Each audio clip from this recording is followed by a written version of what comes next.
बाजार में खूब भीड़ थी। किसान, दुकानदार, व्यापारी सब थे। ढेर सारी बैलगाड़ियाँ, घोड़ा गाड़ियाँ, ऊँट गाड़ियाँ सब थीं।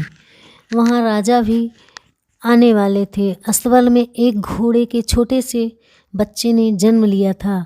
घोड़े का बच्चा उठकर चलने की कोशिश कर रहा था। जैसे ही उसने चलना सीखा, अस्तबल के बाहर भागा, लेकिन बाहर की भीड़ को देखकर घबरा गया। इतना शोर शराबा था बाहर की, वह डर कर एक गाय और बैल के बीच में छिप गया। घोड़े का मालिक उसे ढूंढता हुआ वहां आया। उसने देखा कि उसका प्यारा सा घोड़े का बच्चा गाय बैल के बीच खड़ा है। उसने बच्चे को पकड़ने के लिए हाथ बढ़ाया, लेकिन तभी गाय का मालिक वहां आ गया। वह बोला, यह क्या कर रहे हो? इसे कहाँ ले जा रहे हो? यह मेरा है। घोड़े वाला बोला, क्या कह रहे हो? यह तो घोड़े का बच्चा है। मेरे घोड़े का बच्चा है यह। नहीं, यह बच्चा तो मेरी गाय का है। देखो तो कितने प्यार से खड़ा है उसके पास। गाय का मालिक बोला। दोनों में झगड़ा होने लगा। तभी राजा वहां आ गए। गाय का मालिक और घोड़े का मालिक राजा के पास आए और अपनी अपनी बात बताई।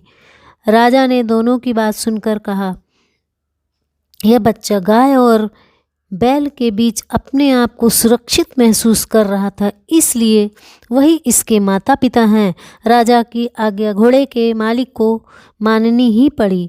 उसने घोड़े का बच्चा गाय वाले को दे दिया। कुछ दिनों बाद राजा अपनी बग्घी में सवार होकर कहीं जा रहे थे। उन्होंने देखा कि एक व्यक्ति बीच सड़क पर मछली पकड़ने का जाल बिछाकर बैठा हुआ था।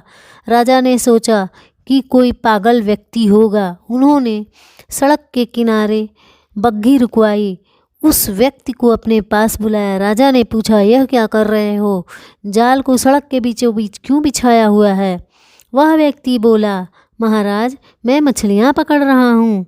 मछलियाँ? सड़क पर मछलियाँ? क्या तुम पागल हो गए हो? राजा ने पूछा। वह व्यक्ति आदर के साथ बोला, महाराज, यदि गाय और बैल एक घोड़े के बच्चे को जन्म दे सकते हैं, तो फिर मैं सड़क पर मछलियाँ क्यों नहीं पकड़ सकता? महाराज ने ध्यान से देखा। अब वे उस व्यक्ति को पहचान गए थे। यह और कोई नहीं, घोड़े का वही मालिक था जो उन्हें बाजार में मिला था। उन्होंने तुरंत अपने सैनिकों को आज्ञा दी, जाओ उस गाय बैल के मालिक को बुला कर लाओ तुरंत। गाय के मालिक को घोड़े का बच्चा वापस करना पड़ा। झूठ बोलने के लिए उसे सजा दी गई। उस दिन से 1 महीने तक वह अपनी गाय का ताज़ा दूध घोड़े के मालिक के घर भेजता था, वह भी बिल्कुल मुफ्त।